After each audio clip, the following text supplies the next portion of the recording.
సావిత్రమ్మ ఆడదా ఉండదా? అవునండి, ఆయన లేదా ఈవిడ కూడా పచ్చి మంచినీళ్ళు పుచ్చుకోనని బంధం పట్టి కూర్చున్నారండి. సరే, ఈ విషయం ఏమీ నువ్వు శ్రీనివాసరావుతో చెప్పొద్దప్ప.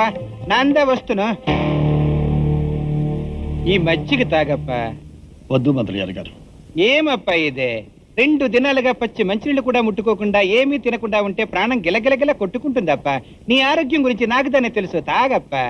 నా ఆరోగ్యం గురించి బాగా తెలిసిన నా భార్యా పిల్లలే పట్టించుకోనప్పుడు ఎందుకులండి?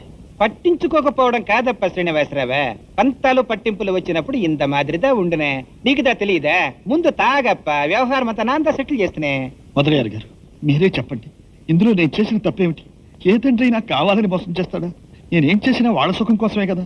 నిజమప్ప, నువ్వు చేసింది నిండా కరెక్ట్ అప్ప. తెలియని వాడికి కొట్టిదా చెప్పవాలా, తెలిసిన వాడికి తిట్టిదా చెప్పవాలా, తెలిసి తెలియని వాడికి ఎట్లదా చెప్పవాలా అట్లదా నేను చెప్తాను. ఆవిడదా మురుగా వా.